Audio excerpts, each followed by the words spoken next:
Selamat pagi Bapak Ibu dan jemaat sekalian, Shalom. Puji Tuhan, hari ini kita masih boleh datang beribadah, meskipun di rumah kita masing-masing, tapi kita percaya jiwa kita, hati kita boleh bersatu bersama dengan jemaat Gereja Kristus Ketapang lainnya untuk menyembah dan memuji Tuhan. Hari ini firman Tuhan terambil dari Matius pasal yang ke-13 tentang perumpamaan seorang penabur. Saya tidak akan membacakan secara keseluruhan karena akan ada dalam pembahasan khotbah.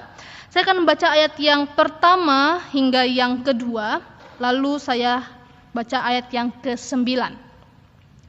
Demikian firman Tuhan, Matius pasal 13. Pada hari itu keluarlah Yesus dari rumah itu dan duduk di tepi danau. Maka datanglah orang banyak berbondong-bondong lalu mengerumuni dia, sehingga ia naik ke perahu dan duduk di situ. Sedangkan orang banyak semuanya berdiri di pantai. Lalu Yesus menceritakan perumpamaan penabur itu. Di ayat yang ke-9 dia menutup perumpamaan itu dengan berkata, siapa bertelinga hendaklah ia mendengar. Yang berbahagia adalah setiap kita yang mendengar firman pada hari ini dan mau merenungkan dan melakukan firman itu sehari lepas sehari. Bapak Ibu, saudara sekalian, suatu kali ada seorang pria yang datang mengeluh kepada dokter. Dia berkata, aduh dok, kaki saya nih sering sakit sebelah. Kepala juga sakitnya tuh sebelah doang nih. Mata juga tertusuk-tusuk, sakit sekali. Kalau malam saya sering menggigil kedinginan tanpa sebab. Wah, si dokter itu berpikir, berasumsi, oh jangan-jangan ini pasien ini terkena flu berat tingkat dini yang bisa segera sembuh jika diobati. Karena itu sang dokter menulis resep obatnya dan memberikan kepada pasien itu. Seminggu kemudian pasien itu datang kembali kepada dokter itu dan berkata, aduh dok, belum sembuh. Minggu lalu kepala saya sakitnya sebelah nih ya dok. Sekarang semua kepala saya itu aduh mau pecah rasanya dok. Mata juga masih sakit. Semuanya saya sering menggigil kedinginan dok. Bahkan sekarang dok saya batuk, pilek dok. Wah, si dokter ini mulai bingung. Apa saya resepnya nggak cocok? Atau ini penyakit ada hal lain, bukan penyakit biasa? Dokter itu bertanya, Bapak sudah habiskan semua resep obat yang saya berikan? Oh, resep yang minggu lalu dok, saya dari 3 resep saya cuma minum 1 dok. Loh, kenapa begitu Pak? Bapak harusnya mendengarkan saya, itu harus diminum semuanya supaya Bapak bisa segera sembuh. Enggak lah dok, saya mah yakin bisa sembuh sendiri. Saya yakin gak minum obat yang dokter resepin juga saya bisa sembuh. Bapak Ibu Saudara, mungkin kita berpikir, lah ya pantesan orang ini kagak sembuh. Orang dikasih resep tapi tidak diminum semuanya.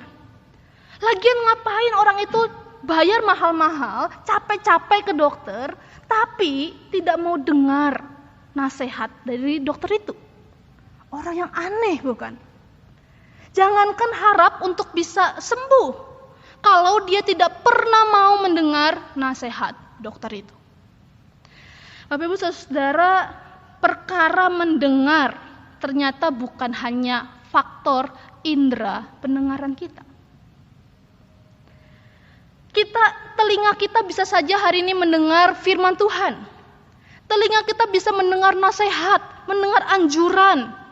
Tetapi yang terpenting bukan hanya mendengar dengan indera, tetapi juga kesediaan untuk menerima dan meresponsnya dengan benar.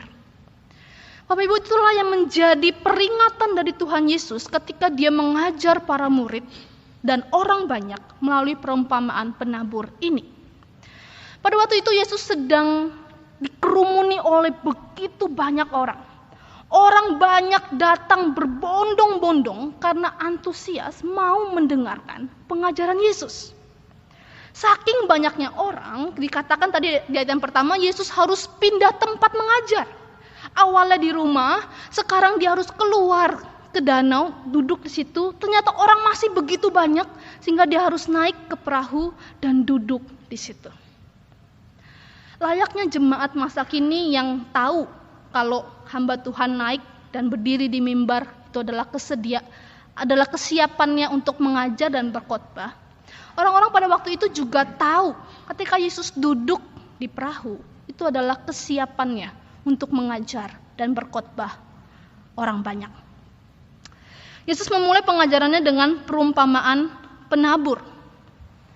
Fokus pengajaran dalam perumpamaan ini bukan pada si penabur, karena penabur hanya disebut 2 kali. Fokus perumpamaan ini terletak pada kondisi tanah atau respons dari pendengar firman. Firman yang sama disampaikan pada para murid dan orang banyak, namun ada respons yang berbeda. Tidak semuanya menghasilkan buah yang diharapkan. Kalau begitu, apa yang membedakannya? Mengapa ada hasil yang berbeda padahal sama-sama mendengar? Perbedaan terletak kepada kesediaan untuk menerima dan merespons firman itu. Tuhan Yesus menutup perumpamaan penabur dengan berkata, siapa bertelinga, hendaklah ia mendengar. Kata mendengar dalam perikop ini muncul sebanyak 14 kali. Dan tentunya mendengar dalam teks ini tidak dipahami dalam arti yang literal. Mendengar yang dimaksud adalah mendengar secara spiritual. Hal ini telah jelas di ayat yang ke-9 sampai 17 yang menjadi sisipan antara isi perumpamaan di ayat yang ke-3 sampai 8 dan penafsiran perumpamaan tersebut di ayat 18 hingga 23. Bagian ini menjelaskan ada 2 kelompok orang. Kelompok yang pertama adalah mereka yang dikaruniakan rahasia kerajaan Allah. Dan kelompok yang kedua adalah mereka yang tidak mampu mengerti dan menanggap apa yang mereka dengar dan lihat. Bapak Ibu, ketidakmampuan mereka menanggap dan mengerti ini itu bukan berbicara soal intelektual atau akademis, bukan. Ini ayat 15 mengatakan hati mereka itu yang tebal. Hati mereka yang tidak mau mengerti firman Tuhan. Mereka secara sadar menolak firman itu. Hati mereka tuli sehingga tidak bisa mampu untuk mendengar firman Tuhan meskipun disampaikan berulang-ulang kali. Mereka tidak akan mengerti. Ini persoalan hati. Tapi di sisi lain, untuk kelompok yang mengerti rahasia kerajaan Allah, mereka juga tidak boleh membanggakan diri mereka. Kenapa? Karena kalau mereka bisa paham isi firman Tuhan, mereka boleh mengerti rahasia kerajaan Allah, itu pun karena pemberian dari Allah. Mereka boleh menerima telinga secara spiritual dari Allah. Karena itulah Tuhan Yesus menyinggung 4 respons yang berbeda dari para pendengarnya. Mari kita melihat satu persatu. Benih yang pertama jatuh di pinggir jalan dan dimakan habis oleh burung. Dalam Lukas pasal 8 ayat yang kelima, benih itu juga diinjak orang.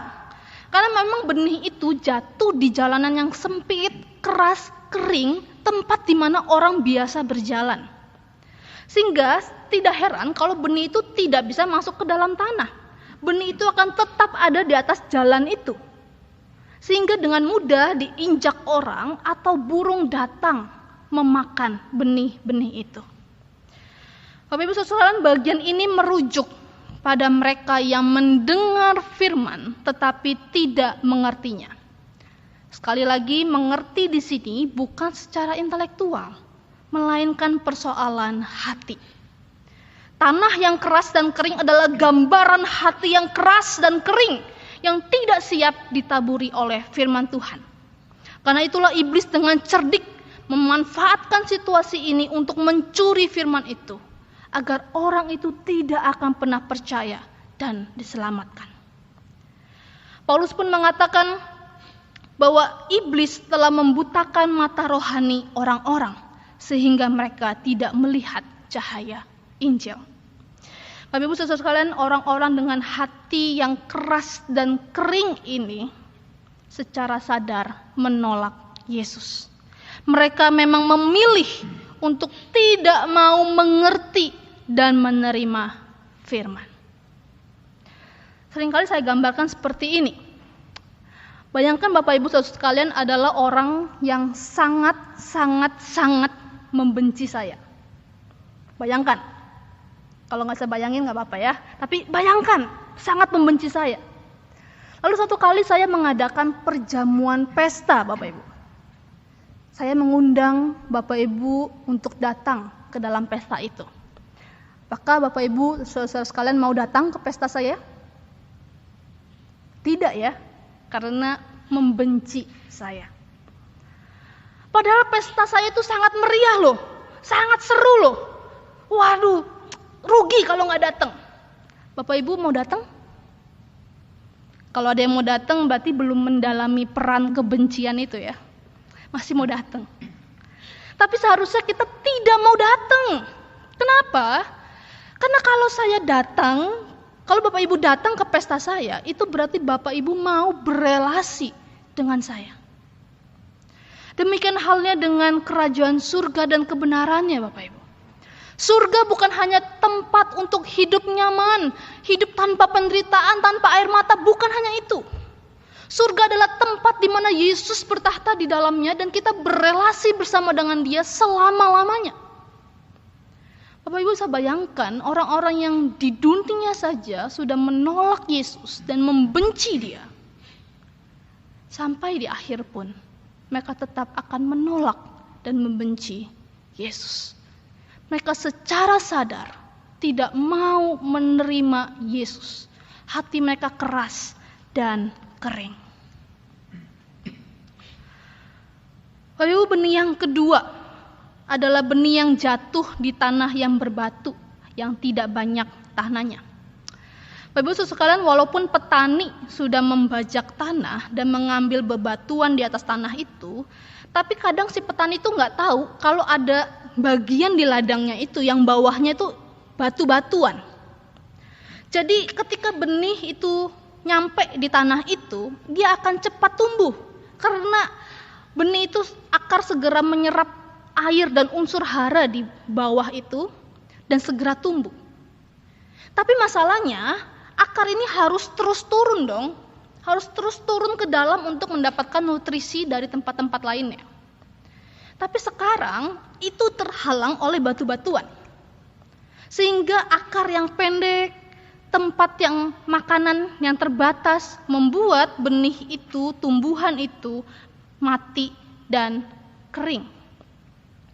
Bagian ini merujuk kepada mereka yang mendengar firman, lalu segera menerima dengan gembira, tapi hal itu hanya terjadi sebentar, karena tidak mengakar sehingga mati. Antusias yang luar biasa karena Injil segera lenyap, bahkan menjadi murtad, karena ada ujian iman, yaitu penderitaan. Bapak Ibu saudara sekalian, Injil memang membawa sukacita, karena ada keselamatan kekal, ada damai sejahtera yang Allah berikan kepada kita. Namun sukacita Injil itu bersifat permanen dan tidak dibatasi oleh keadaan. Malahan sukacita itu akan semakin terlihat jelas ketika ada penderitaan. Kita lihat Rasul Paulus yang hidupnya lebih banyak di penjara daripada menjadi orang bebas karena Injil, tetapi dia tetap bersukacita di dalam Tuhan. Bapak Ibu Saudara, kita perlu berhati-hati dengan situasi ini. Ada orang bersukacita menjadi Kristen karena dia punya status ekonomi yang lebih baik, punya karir yang lebih baik ketika memberi perpuluhan dengan jumlah besar. Atau mereka yang bersukacita karena mengalami mujizat yang luar biasa, komunitas yang ramah dan baik, khotbah-khotbah yang menghibur dirinya. Semua sukacita ini hanya bersifat permukaan, tidak berakar. Ketika penderitaan, kesulitan, penyakit, keadaan seperti ini sekarang ini, mereka dengan mudahnya meninggalkan Allah. Karena itu Bapak Ibu sekalian, datang beribadah, ibadah online setiap minggu, itu tidak menjamin kita berakar. Sudah hafal khotbahnya, sudah tahu ilustrasinya, aplikasinya itu lagi, tidak menjamin kita berakar. Kalau kita membaca firman hanya 22 kali, yaitu setiap minggu, itu pun kalau nggak bolong-bolong, bagaimana mungkin kita bisa berakar di dalam firman? Kalau dalam rumah tangga kita tidak membangun kebiasaan mempelajari firman bersama keluarga, bagaimana mungkin firman itu mengakar dalam hidup kita? Bagaimana mungkin kita ketika menghadapi masalah, kita bisa kuat? Betapa mudahnya kita digoyangkan ketika kita tidak berakar di dalam firman. Benih yang ketiga, yang selanjutnya Bapak Ibu, adalah benih yang jatuh di semak duri sehingga mati terhimpit oleh semak itu. Salah satu musuh para petani adalah rumput liar dan semak duri. Kadangkala rumput liar dan semak itu sudah dicabut, tapi masalahnya akarnya itu belum tentu kecabut. Sehingga semak duri itu akan kembali tumbuh dengan cepat dan tumbuh dengan lebih kuat. Karena tingkat ketahanan dan pertumbuhan mereka yang tinggi, benih yang sudah tumbuh menjadi terdesak. Semak duri menghabiskan air dan nutrisi dalam tanah. Semak juga melilit tanaman tersebut sehingga tidak dapat bertumbuh dengan baik, apalagi berbuah. Bagian ini merujuk kepada orang-orang yang mendengar firman, tetapi kecintaannya terhadap dunia membuat mereka tidak dapat berbuah. Mereka bukan hanya khawatir akan kebutuhan sehari-hari, tetapi mereka menginginkan kekayaan, kemewahan hidup daripada membayar harga mengikut Yesus, yaitu ditolak dan dianiaya. Kecintaan terhadap dunia membuat mereka tidak berani berkorban demi pertumbuhan rohani mereka. Hobi menyedot perhatian dan waktu mereka. Ambisi dalam pekerjaan dan karir menguras tenaga mereka. Demi uang, mereka rela meninggalkan ibadah. Tidak jarang kebenaran itu dijual demi mereka meraih impian mereka. Singkatnya Bapak Ibu, disiplin rohani adalah hal terakhir yang mereka lakukan kalau ada waktu, atau lebih tepatnya kalau masih saya sempetin waktunya. Bapak Ibu, ini menarik. Ternyata bukan hanya penderitaan yang membuat iman kita lemah. Ternyata kenyamanan, kemewahan hidup itu bisa menjadi sangkar yang menutup kita sehingga kita tidak bisa bertumbuh, bahkan terbang bebas, menikmati anugerah Tuhan, menikmati buah yang lebat yang Tuhan berikan. Ternyata kemewahan, kenyamanan hidup bisa menjadi jebakan bagi pertumbuhan iman kita. Dan yang terakhir Bapak Ibu, benih yang jatuh di tanah yang subur dan berbuah banyak. Menurut ukuran agrikultur waktu itu, menghasilkan buah 10 kali lipat itu sudah tergolong banyak. Karena rata-rata panen hanya sekitar 7,5. Tapi Yesus mengatakan benih itu berbuah 30, 60, atau 100 kali lipat yang menunjukkan hasil yang sangat-sangat banyak. Bapak Ibu, perbedaan ini tidak terlalu penting.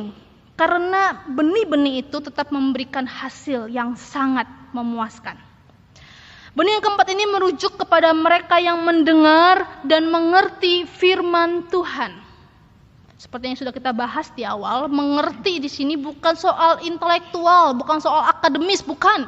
Tapi ini persoalan hati.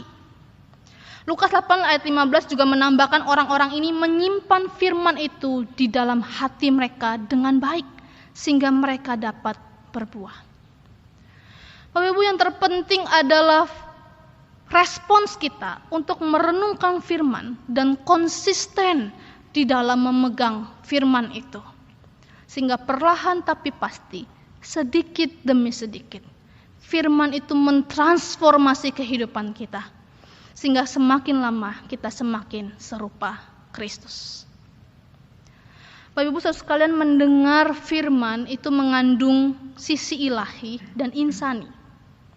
Di satu sisi kita membutuhkan kasih karunia Allah untuk dapat merespons dengan benar firman itu. Tapi sisi lain kita juga perlu mengembangkan sikap yang benar terhadap firman itu. 4 model tanah yang Yesus maksudkan bukan seperti kita memilih baju. Baju mana ya yang lebih baik? Model mana yang lebih oke buat saya? Atau seperti kita memilih makanan. Makanan mana yang lebih enak? Makanan mana yang lebih cocok buat saya? Bukan.